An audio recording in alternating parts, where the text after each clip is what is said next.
Victoria Langford's voice ripped through the marble hall like a whip. The chandelier above trembled from the force of her fury. Her hand clutched a coarse white rope, the kind once used for horse reins on their country estate.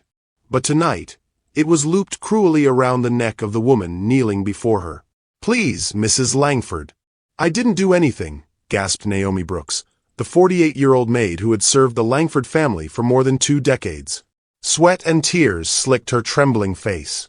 Her dark hands clutched at the rope digging into her skin. "Didn't do anything?" Victoria snarled, yanking harder. "You think I didn't see you touching him? My father-in-law? In my house?" "Ma'am, he thought I was someone else," Naomi stammered. He called me Evelyn." That name hung in the air like a ghost. Evelyn Langford, the patriarch's late wife. The woman he had adored for 60 years before dementia stole his mind. The heavy oak doors burst open. "Victoria!"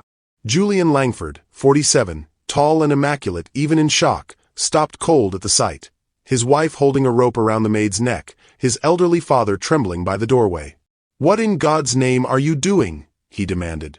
"She was seducing him," Victoria shouted, voice shrill with panic. "Ask him. Ask your father what she was doing." Julian's gaze swung to his father. Arthur Langford stood clutching the doorframe, frail, tears in his eyes. "Evelyn," he whispered brokenly. "My darling, don't cry." Naomi sobbed. "He thought I was his wife. I was trying to help him back to his room." "Liar!"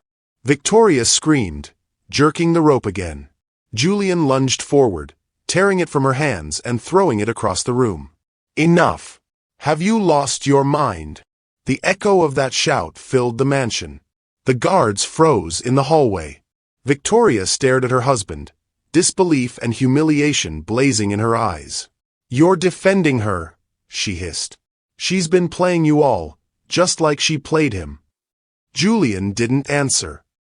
He could only look at Naomi, the gentle woman who'd raised his son, tended his sick father, and never once asked for more than her wages.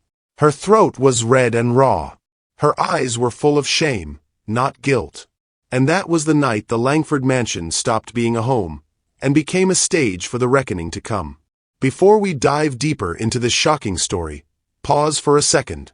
Because what you're about to hear isn't just about wealth, or betrayal, or power. It's about what happens when silence becomes complicity, and when one act of courage finally breaks it. If stories like this, where truth fights its way through privilege and pain, speak to something in you, then hit subscribe right now. Every week, we expose the hidden battles behind mansion walls, stories of injustice, resilience, and the human cost of power. Go ahead, click subscribe, turn on the bell, and let's uncover what really happened inside the Langford mansion that night. The golden evening light spilled across the Langford estate, soft and deceptive, as though the sun itself refused to see the darkness brewing inside those walls. The mansion was quiet, too quiet, the kind of silence that made every sound, every breath, feel heavier than it should. Naomi Brooks stood by the window of the library, dusting the old family portraits like she'd done for over 20 years. She moved slowly, carefully, her brown hands tracing over each gilded frame with reverence. The faces on the wall had aged in oil and time, generations of Langfords staring down at her as though she were invisible. But Naomi didn't mind invisibility. It was safety. It was dignity. It was how she had survived all these years in a house that was never hers. Behind her, a soft shuffle of slippers broke the silence. "Evelyn." The voice was weak, fragile, like paper tearing. Naomi turned. Arthur Langford, the patriarch, stood in the doorway in his robe, eyes unfocused but warm. His white hair stuck out unevenly, his trembling hands gripping the doorframe. "Evelyn, my love, is that you?" he whispered, his eyes brimming with tears. Naomi's heart clenched. "Sir, it's Naomi," she said gently, walking closer. "Let's get you back to your room." But Arthur only smiled through the haze of memory. "You always say that when you're trying to keep me from working too late," he said, reaching for her hand. "Come, my dear, sit with me for a while. The nights are too long without you." Naomi froze. She'd seen this before, the flicker in his eyes when the past replaced the present. It hurt to see the once mighty Arthur Langford, the man who built empires, now lost inside his own mind. Slowly, she sat beside him, careful not to startle him. "All right, sir," she said softly, voice trembling between duty and compassion. "Just for a few minutes." He smiled faintly, squeezing her hand with surprising strength. "You've always had such kind hands," he murmured. "The kind that fix broken things." Naomi swallowed hard. "I'm here, sir," she whispered, though her throat ached with emotion. For a moment, they sat in stillness, the old man humming softly, Naomi blinking back tears. To anyone watching, it might have looked like tenderness. But to her, it was mercy. Upstairs, the click of heels echoed down the hall. Victoria Langford had been pacing her dressing room, swirling a half-finished glass of wine, her reflection fractured across the vanity mirror. Her beauty was almost cruel. Flawless makeup, diamonds on her wrist, silk that whispered with every movement. But beneath the polish, her eyes were restless. She'd felt it for months, something shifting in her home. Her husband, Julian, growing more distant. Her father-in-law forgetting her name. And that maid, that woman, always hovering near, soft-spoken, patient, adored by everyone but her. It had started small, little moments that gnawed at her. The way Arthur smiled at Naomi and called her kind. The way the staff respected Naomi more than they feared Victoria. Even Julian's occasional praise, "Naomi's been with us forever, she's practically family," made Victoria's stomach twist with quiet fury. She set down her wine glass too hard. It cracked against the marble. She hated that word. Family. Family was legacy. Blood. Power. It wasn't a maid who spoke like she carried grace in her pocket. From her balcony, Victoria could see the garden below, the one Naomi tended in her spare time. Rows of lilies. Arthur's favorite. Even now, the old man sat there with her, humming something old and sorrowful. Naomi brushed dust from his sleeve, smiling that small, humble smile that made Victoria's skin crawl. How dare she look so gentle in a world she didn't own? She turned from the window, slamming the glass shut as jealousy coiled inside her like a living thing. In the East Wing study, Julian Langford sat behind his oak desk, surrounded by glass awards and unread reports. His phone buzzed endlessly. Shareholder calls, board messages, social invitations. He barely looked up. His world was business. Clean. Efficient. Predictable. The chaos of home was Victoria's territory, and for years, he'd let her handle it, never asking too many questions about staff, family arguments, or the small cruelties whispered through the halls. He didn't see the distance growing between them. Didn't see his wife's bitterness hardening like frost. Didn't notice Naomi's quiet exhaustion or the fear that sometimes flashed behind her smile. To Julian, everyone in his house had a role to play. Victoria, the perfect wife. Arthur, the proud legacy. Naomi, the dependable help. He'd built his empire on control, and assumed his family would stay orderly too. But that illusion was cracking. From his office window, he caught a glimpse of Victoria storming through the garden, her expression unreadable, her hands trembling as she watched Naomi and his father sitting under the magnolia tree. Julian frowned, uneasy. But the phone rang again, pulling him back into the comfort of deals and deadlines. He didn't see what came next. Arthur leaned his head against Naomi's shoulder, tears glistening on his cheeks. "You always said love was patience," he whispered, voice breaking. "I waited for you, Evelyn. I waited so long." Naomi felt her throat tighten. "I know, sir," she said softly. "But you need to rest now." He smiled faintly, lost in memory. "You smell like lilies," he murmured. Naomi blinked back tears. Those were her favorite, weren't they? Before Arthur could answer, the garden door slammed open. Victoria stood there, her face pale, eyes wild, the setting sun casting her in streaks of orange and red. For a second, she didn't move. She just watched, the old man's hand resting on Naomi's, his head tilted toward her like a lover from another life. "Mrs. Langford," Naomi began, startled. But Victoria's voice sliced through her words like glass. "Don't speak." Arthur flinched, confused. Victoria. Evelyn was. Quiet, father, she hissed. Her gaze locked on Naomi, full of venom. You filthy woman. I told you to stay away from him. Naomi stood, trembling. Ma'am, he thought I was. I know what he thought. Victoria shouted. I know exactly what you're doing. Her hands curled into fists. You've been in this house too long, Naomi. You've forgotten what you are. Naomi's lip quivered. Please, I was only trying to. Enough. Victoria's voice cracked, trembling with something far more dangerous than rage, fear. She spun on her heel and stormed inside, the sound of her heels echoing like gunshots through the marble hall. Naomi stood frozen, heart pounding, unsure what she'd just unleashed. Arthur called out softly behind her. Evelyn, come back, his voice dissolving into a fragile sob. Naomi wiped her eyes, whispering, I'm here, sir. Always. But even as she said it, she knew something terrible had shifted in the air. Upstairs, Victoria stopped before her mirror. Her reflection stared back. Beautiful, powerful, trembling. Her fingers dug into the marble counter as a single thought spiraled into obsession. She'll learn, she whispered. Her eyes hardened.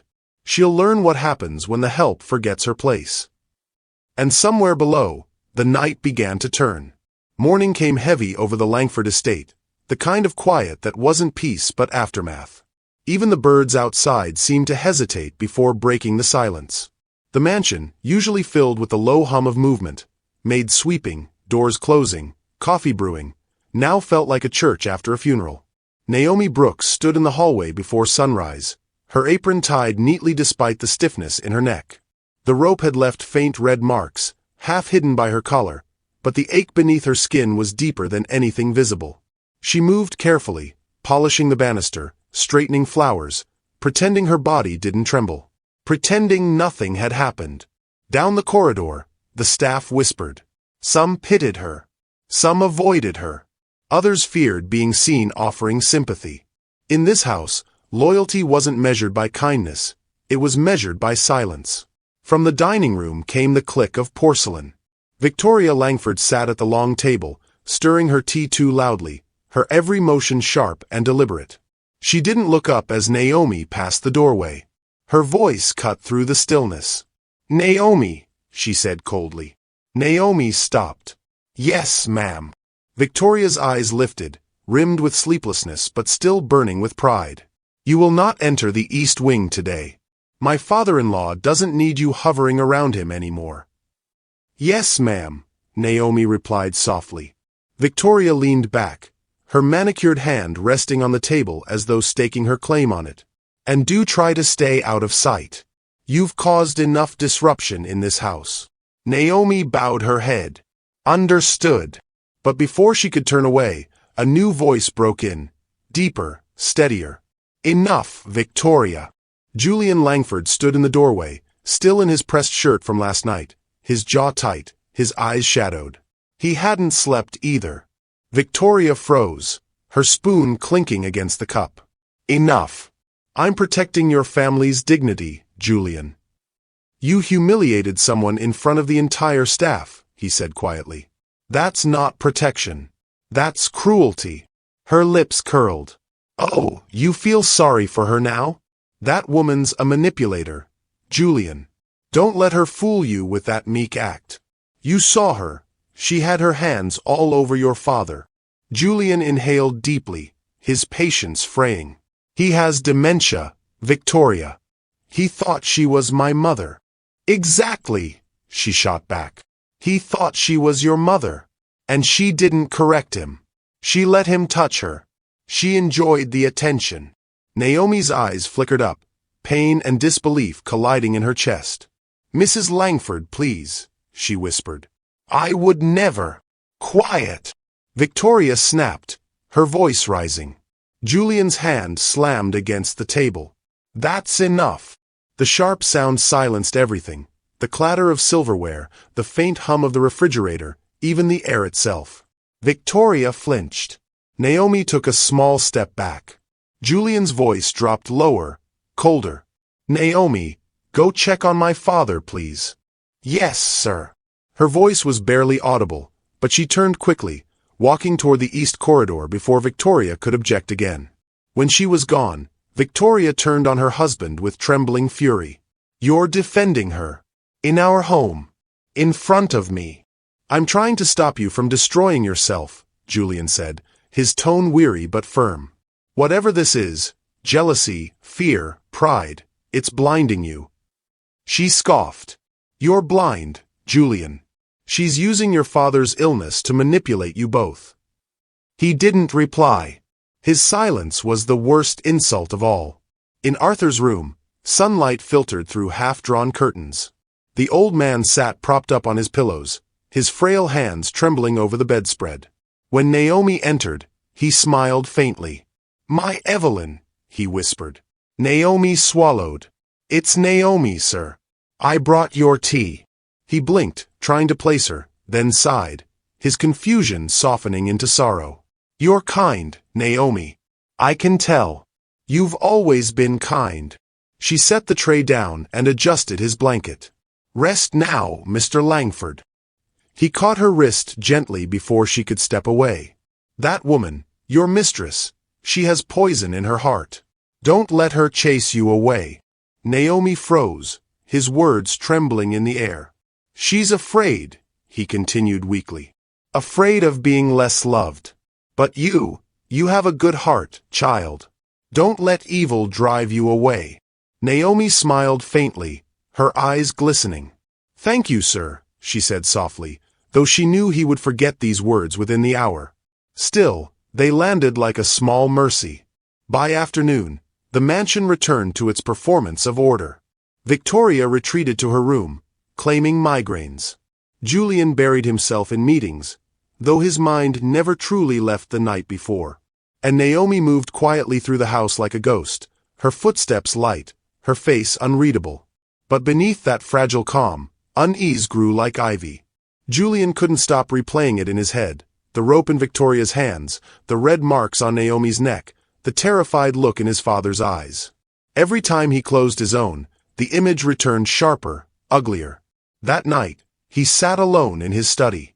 The house was asleep except for the soft ticking of the grandfather clock and the occasional groan of the walls.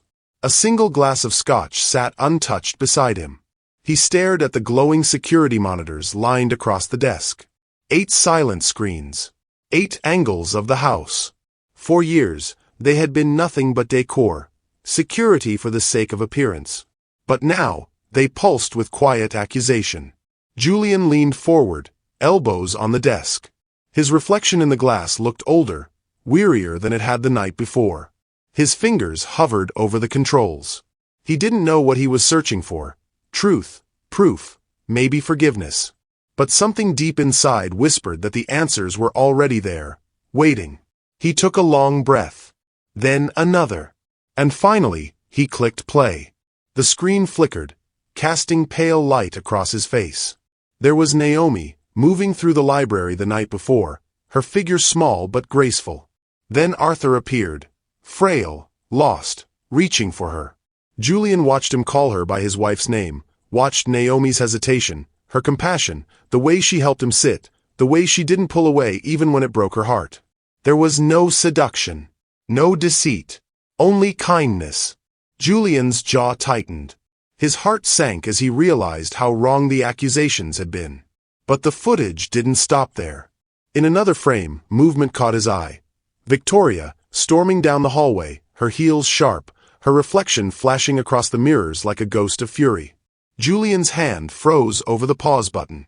The truth was no longer distant. It was already here, crawling out of the silence to confront him.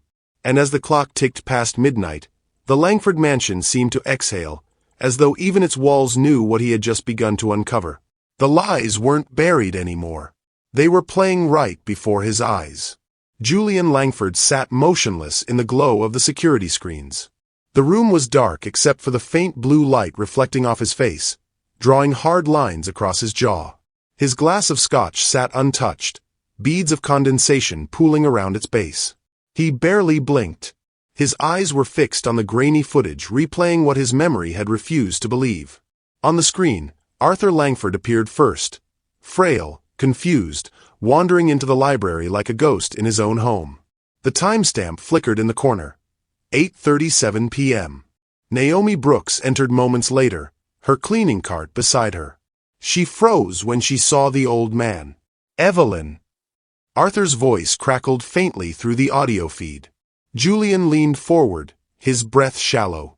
He watched as Naomi slowly approached, cautious, her body language all restraint. "Sir," she said gently. "It's Naomi. Let's get you back to your room." Arthur reached for her hand, tears glistening on his wrinkled cheeks. "Don't leave me again," he whispered. "You promised." Naomi hesitated, just long enough for Julian to feel her pain even through the flickering image. She didn't pull away. She simply guided him to a chair, kneeling slightly to help him sit, her movements careful and maternal. Julian's chest tightened. There was no flirtation, no deceit, just mercy. He pressed pause and exhaled a shaky breath. For a long moment, he simply stared at the frozen image of Naomi, her eyes soft, her hand resting on Arthur's shoulder. The truth hit him like a wave. His wife's accusation had been built on a lie. He leaned back in his chair, the leather creaking under him. His temples throbbed. His wife, his elegant, calculating wife, had humiliated an innocent woman, and he had stood there, unsure who to believe. But something about Victoria's rage had never felt right. It wasn't jealousy. It had been fear. Fear of something breaking loose. Julian's eyes drifted to another window of the monitor grid. Camera 6, the East Wing hallway. The time stamp read 11:59 p.m. His hand hovered over the keyboard. He clicked play. The image wavered for a second, then came into focus. Victoria, barefoot, gliding down the corridor in her silk robe.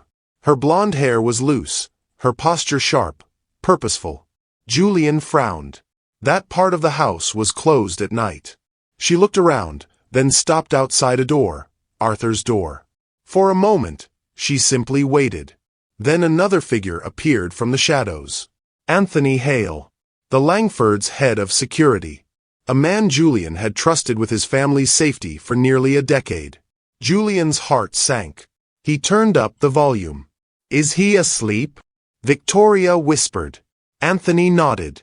"I checked an hour ago. He's out cold." Victoria stepped closer, her voice low but sharp. "He's starting to talk again. About the will. About Evelyn.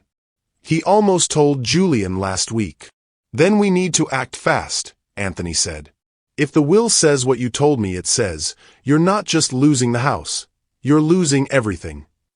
Julian's hand froze on the mouse. His pulse pounded in his ears. Victoria exhaled, her voice trembling with anger.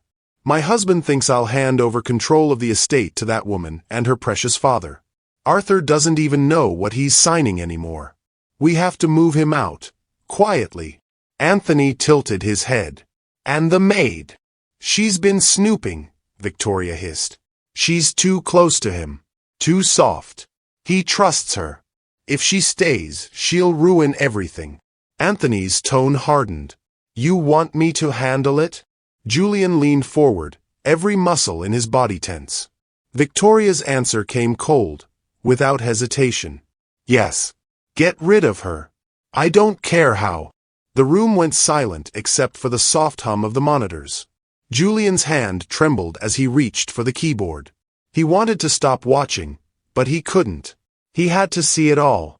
On the screen, Victoria stepped closer to Anthony, her expression softening into something intimate, predatory. Her voice dropped lower, almost tender. "Once it's done, we'll move father to the care home in Savannah. Julian will sign whatever I put in front of him. He always does." Anthony smirked. "And after that?" She smiled faintly. "After that, this house, and everything in it, will finally belong to us." Julian's stomach turned. He hit pause, then stood abruptly, pacing the room. His breath came shallow and quick.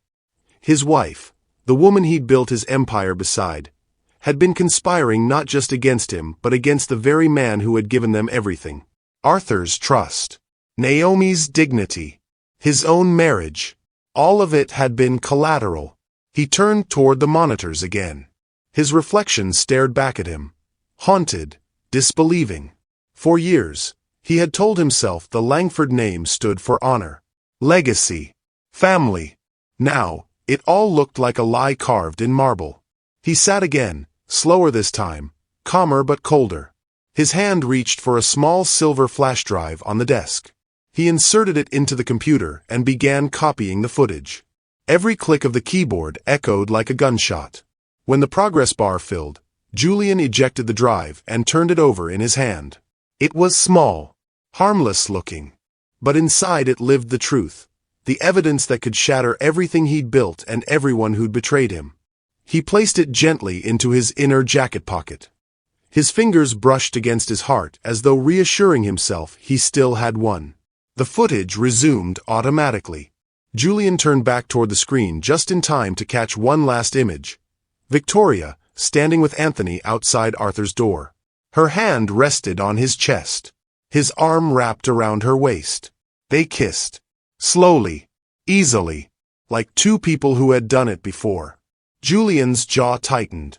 His throat burned, but no sound came out. He watched until the screen faded to black, then whispered into the quiet room. "You've been plotting in my house." The words hung there, low and venomous, swallowed by the hum of the machines. He sat for a long time after that, motionless. The only movement came from the faint tremor in his hands and the steady rise and fall of his breath. When he finally stood, dawn was breaking outside the windows, streaking the horizon with pale gray light. The mansion beyond the study walls remained still and beautiful, its gardens trimmed, its chandeliers gleaming, its lies perfectly arranged. But something had changed in Julian Langford's eyes. For the first time in years, he saw his home for what it truly was. Not a sanctuary of wealth, but a fortress built on silence, deceit, and fear.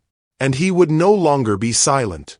He looked once more at the flash drive on his desk, his reflection mirrored in its metallic sheen. The decision had already been made. This time, when he faced his wife, it wouldn't be as the man she manipulated. It would be as the man ready to destroy the lies she lived by. Outside, the first rays of sunlight touched the mansion's walls, bright, cold, and merciless. The storm had already begun. Morning light crept reluctantly into the Langford estate, spilling over the marble floors and catching the faint shimmer of last night's storm. The mansion looked untouched, but inside, the air was taut, like the house itself was holding its breath. Julian Langford hadn't slept. His eyes were red from staring at the footage, his jaw rigid from what it had revealed. He'd replayed every frame, his father's confusion, Naomi's kindness, and Victoria's betrayal. He'd thought fury would come first, but what he felt was something quieter, colder, a resolve that came only when truth finally burned through denial. He found Naomi in the kitchen at dawn. She was polishing the silver trays, her posture upright but her movements slow, deliberate. The faint bruises around her neck had begun to fade, but they were still visible, ugly reminders of the night before. "Naomi," Julian said quietly. She turned sharply, startled. When she saw it was him, she straightened her back. "Good morning, sir." "You shouldn't be working," he said. "Not after." "I've worked through worse," she interrupted softly, then caught herself. "Sorry, sir." "Habit." Julian studied her for a long moment. There was no bitterness in her tone, no plea for sympathy. Just weary grace. "I watched the footage," he said finally. Her hand stilled on the silver cloth. "You did." He nodded. "Everything. I saw what really happened between you and my father. And I saw what my wife's been doing behind my back." Naomi lowered her gaze. "Then you know." "I know enough," Julian said, stepping closer. "But I need the rest. How long have you known Naomi?" She hesitated, her lips trembling as she weighed whether to speak. Then she sighed, as if surrendering a burden she'd carried for too long. "A few months. Maybe more." Julian's eyes narrowed. "Months." She nodded. "The first time I knew something was wrong was when Mrs. Langford asked me to stop helping your father at night. She said I was making him too dependent. But it wasn't about dependency. It was about control. After that, I overheard things. Whispers in the hallway, her and Mr. Hale speaking outside your father's door when they thought everyone was asleep. Julian's pulse quickened. What did you hear? Naomi reached into the pocket of her apron and pulled out a small black object, a digital recorder, scratched and old but still working. She held it delicately, as though afraid it might crumble in her hands. I kept this hidden, she said, behind the linen shelves. I didn't know what else to do. I was afraid if I went to you, she'd find out, and she'd hurt your father. Julian's voice lowered. What's on it? Proof, Naomi said simply. Proof of everything. She pressed play. The room filled with a faint hum of static before Victoria's voice emerged, cold and deliberate. If she's gone, no one will question the new will, she said. Arthur barely remembers his own name. Once he's in the facility, it's done. And if the maid talks, we'll say she was stealing. Julian's hand clenched into a fist. Anthony's voice followed, smooth and mocking. And your husband? He'll believe whatever I tell him, Victoria replied. He always does. The recording clicked off. Silence swallowed the kitchen. Julian's face went pale. My God! Naomi folded her hands together, her voice calm but heavy. I didn't want to keep secrets from you, sir. But I couldn't risk your father's safety. He's the only one in this house who's ever looked at me like a person. Julian stared at her, the guilt in his chest like lead. You should have come to me sooner. Her eyes met his, steady, honest. Would you have believed me? He didn't answer, because they both knew the truth. For years, he had looked at Naomi and seen only her role, the quiet servant in the background of his life. The one who made his coffee, folded his suits, tended his father. He'd never once thought of her as someone with fears, instincts, or courage. But now, standing before her, he saw the truth. She was the only person in this house who still had integrity. Julian took a slow breath. This ends tonight. Naomi frowned. What do you mean? I'm done protecting lies, he said, his voice firm.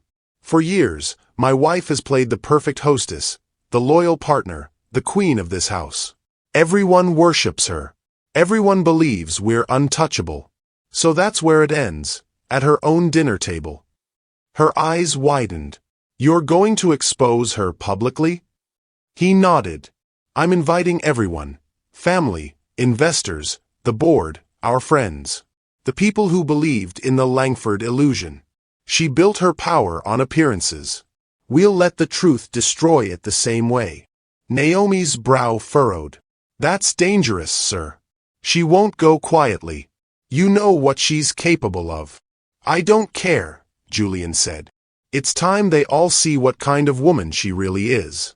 And what kind of man I've become by letting her rule through fear. Naomi hesitated.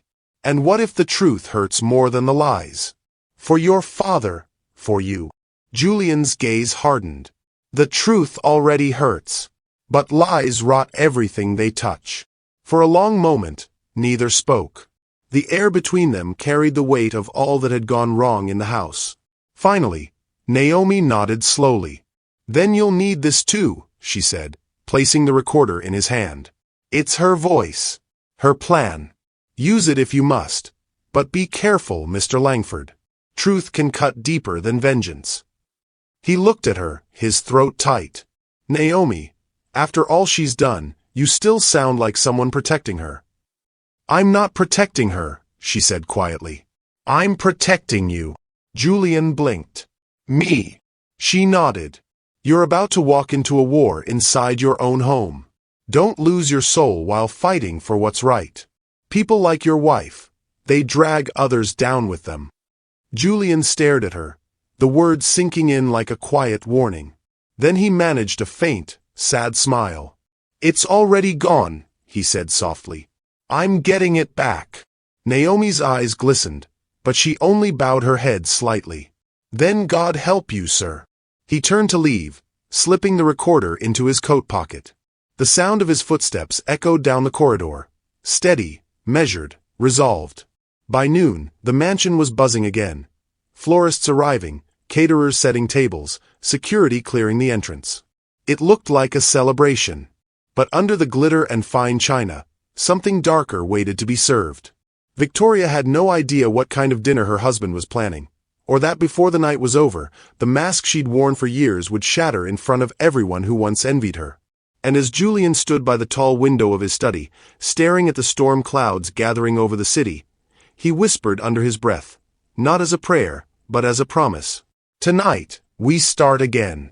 Outside, thunder rolled in the distance, faint at first, then louder, like a drumbeat of truth drawing closer to its moment of reckoning. By nightfall, the Langford mansion looked like a scene from a magazine cover.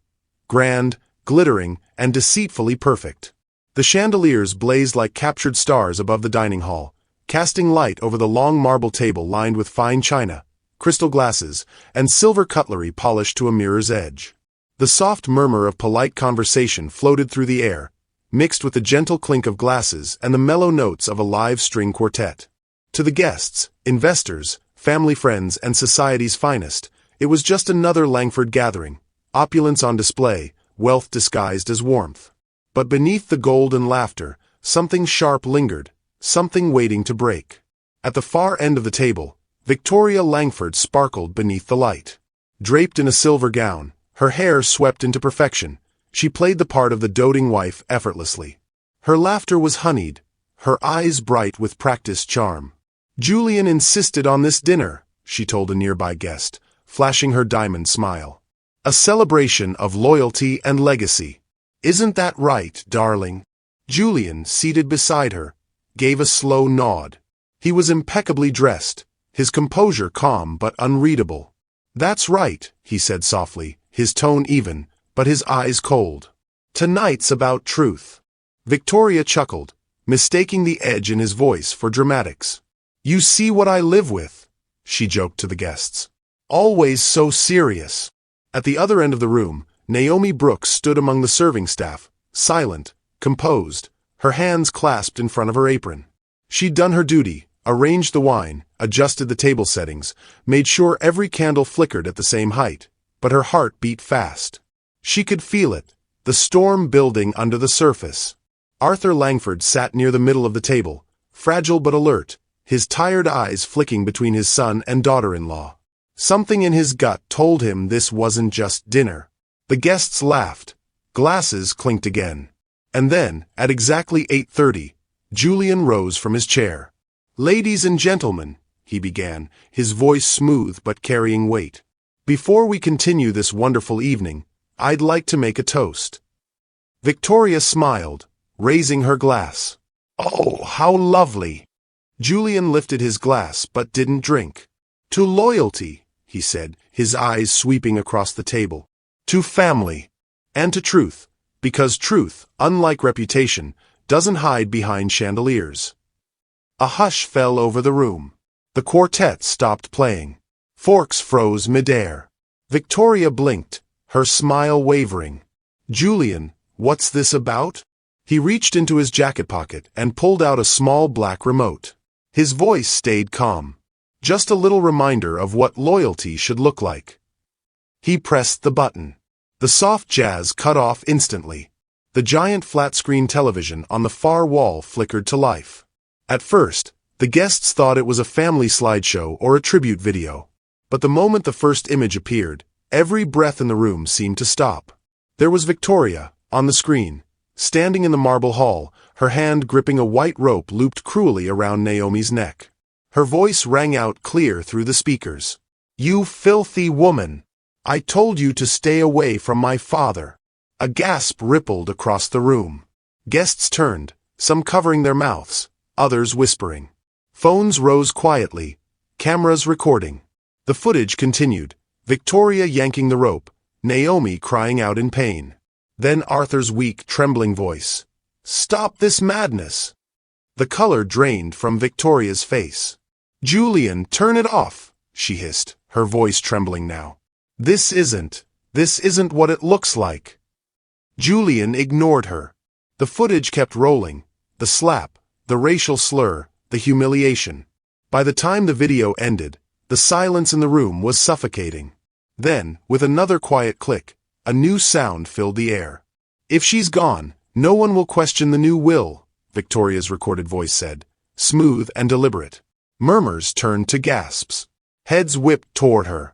The second voice followed. "Anthony Hale, the chief of security." "And your husband?" "He'll believe whatever I tell him," Victoria replied coldly. "He always does." Someone dropped a glass. It shattered on the floor, but no one looked down. Julian's eyes were fixed on his wife, who now sat frozen, pale as marble. "Julian," she whispered hoarsely, her voice cracking. "Please. You can't. This is private. You can't do this in front of." He cut her off, his tone icy. "I'm only giving you the attention you crave." The guests stared, wide-eyed, some filming openly now. Arthur buried his face in his trembling hands. "Oh, Evelyn," he murmured weakly. "She's lost her soul." Victoria shot up from her chair. "You think humiliating me makes you righteous?" she screamed, her voice breaking. "You're destroying everything we've built." Julian didn't flinch. "No, Victoria," he said calmly. "You destroyed it yourself. I'm just showing everyone what's left." Her hand trembled as she grabbed her wine glass and hurled it toward him. The red liquid splattered across the tablecloth, staining the pristine white linen like blood. Gasps erupted from every corner. The glass shattered at his feet. Julian didn't move. His expression was carved in stone. "That's your legacy," he said quietly. Victoria's chest heaved, her eyes darting wildly between the guests, desperate for someone, anyone, to defend her. But no one spoke. No one moved. When she realized she stood alone, something inside her snapped. "You'll regret this," she shouted, her voice trembling with hysteria. "All of you." And with that, she turned and stormed out of the room. Her heels cracked against the marble like gunshots. The massive doors slammed behind her with a thunderous echo. For a moment, the only sound was the faint hum of the paused video still glowing on the screen. Julian exhaled slowly and looked around the room. The guests avoided his gaze, some ashamed, some intrigued, all silently calculating what this scandal meant for them. He turned toward Naomi, who stood near the back wall, her eyes filled with tears she was trying not to let fall. Julian's voice softened. "Naomi," he said, his tone carrying through the stunned silence. "Thank you for reminding me what decency looks like." Her lips parted, trembling, but she didn't speak. Arthur looked up from his chair, tears glistening in his eyes. "Truth always finds its way home," he whispered. Julian gave a small nod. "Yes, Father. Tonight it did." The staff began clearing the table quietly. The guests murmured to one another, their words a mix of awe and discomfort, as the perfect image of the Langfords crumbled before their eyes. Outside, thunder rolled again, rattling the windows. It sounded almost like applause from the storm. Julian turned off the TV. The chandelier's light flickered over his face, highlighting the exhaustion in his eyes. For the first time in years, he wasn't thinking about reputation, profit, or appearances. He was thinking about the rope, the lies, and the woman who had endured them all with grace. He looked down at his stained shoes, then back up at Naomi. "We're done hiding," he said quietly. Naomi nodded, her voice steady despite the tears. "Then let the truth keep shining, sir. Even when it hurts." Julian gave a faint smile, the first genuine one in a long time. And as the guests filed out of the mansion, whispers trailing behind them like smoke, the house that had once hidden so many lies finally stood bare in its truth. The reckoning had come. And this time, it had witnesses. By dawn, the headlines had already written themselves. Langford legacy in ruins. Billionaire family scandal rocks East Coast society. The footage from the dinner, Victoria's tirade, the racial slurs, the confession of conspiracy, had spread like wildfire across the internet. Within hours, news vans lined the private drive, drones hovered above the estate, and the same faces that had once smiled beside Victoria in charity galas now avoided her name altogether. Inside the mansion, Victoria was gone. She'd fled before sunrise, leaving behind her shattered phone, a broken wine glass, and a trail of perfume and panic. Julian didn't send anyone after her. He simply closed the doors and let the silence return. By afternoon, police reports came in. Her car had been found near the coastal cliffs, smashed into the guardrail. She had survived, barely. When they found her, she was sitting beside the wreck, barefoot, disoriented, muttering to herself about betrayal and ghosts. The doctors said it wasn't physical injury that haunted her most. It was the collapse of control. For someone who had built her life on appearances, madness was the final, cruel inheritance. Months passed. The Langford mansion stood like a wounded monument, its marble floors polished, its windows spotless, but its aura forever changed. The family name that once symbolized wealth and power now whispered of scandal and justice. Victoria Langford's trial became a national spectacle. The courtroom overflowed with reporters, the front rows filled with former friends and investors hungry for spectacle. Naomi Brooks was called to testify, her voice steady, her dignity intact. She didn't embellish, didn't seek revenge. She spoke simply, truthfully, recounting the rope, the slurs, the humiliation, and the months of whispered threats. When the recordings were played, the courtroom went silent. Victoria sat rigid, her once glamorous face pale and hollow under the harsh lights. The world saw her not as the queen of her empire, but as the architect of her own downfall. The verdict came swift and merciless. Guilty. Fraud. Abuse. Attempted coercion. Conspiracy to defraud. The sentence: 10 years in a state correctional facility. As she was led away in handcuffs, Victoria turned once toward Julian. For a fleeting moment, her eyes softened, not in remorse, but in disbelief that he had truly let her fall. He didn't look away. He owed her nothing more. Arthur Langford lived to see his son's name cleared. Under Naomi's care and the attention of real doctors, his condition stabilized. His memory came and went like the tide, but in his lucid moments, he smiled again. He spent afternoons in the garden, humming old tunes, often mistaking Naomi for his late wife. But this time, no one corrected him. Julian visited every weekend. Sometimes he brought books, sometimes just silence. One afternoon, he found Naomi tending to the flowers behind a small community home on the outskirts of town. A modest wooden sign hung above the gate: the Brooks house. Children played near the garden, while elderly patients sat on benches under the shade of oak trees. It wasn't grand or extravagant, but it radiated something Julian hadn't felt in years: peace. Naomi looked up as he approached. Her hair was streaked with gray now, her face serene.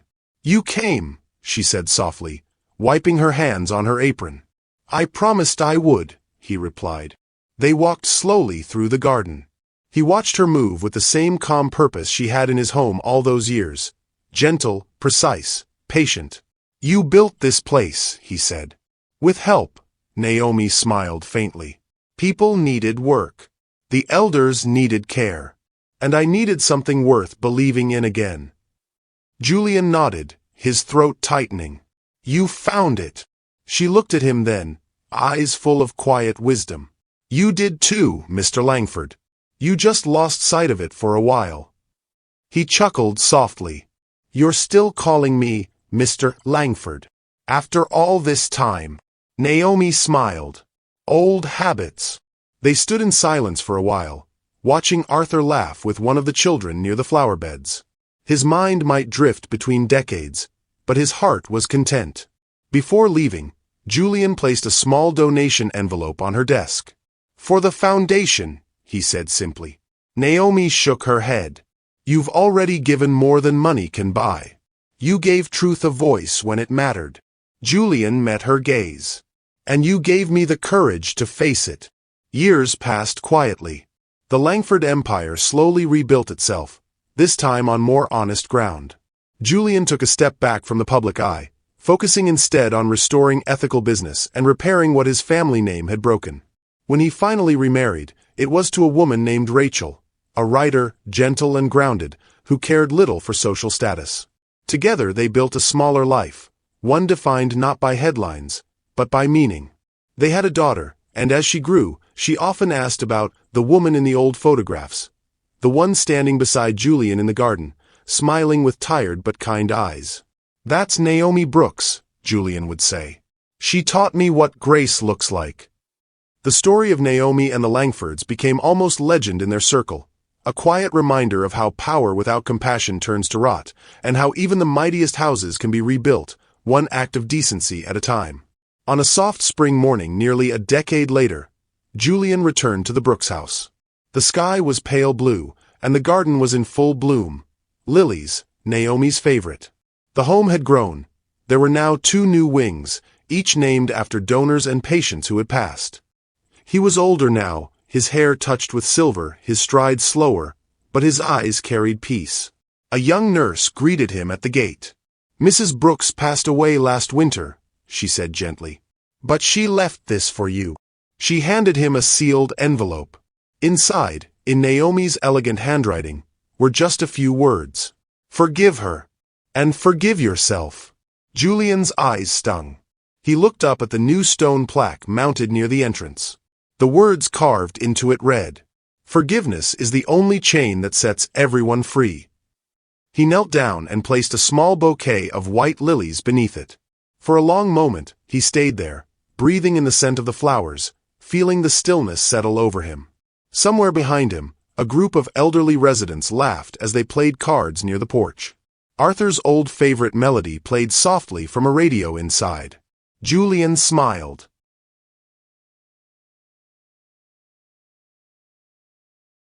He whispered to the wind, "Thank you, Naomi."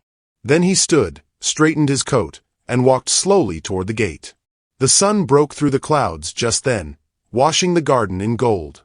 The lilies swayed gently in the breeze, their white petals gleaming like quiet halos. And for the Langfords, and for Naomi Brooks, the past was no longer a chain. It had become grace. Before you scroll away, take a breath and think about this. How many Naomis walk quietly through life, holding families together while being treated as invisible?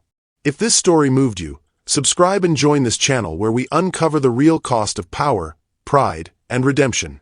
Every story here reminds us of one truth: human decency is never small. So if you believe kindness still matters, hit subscribe, leave a comment, and let's keep telling the stories that deserve to be heard.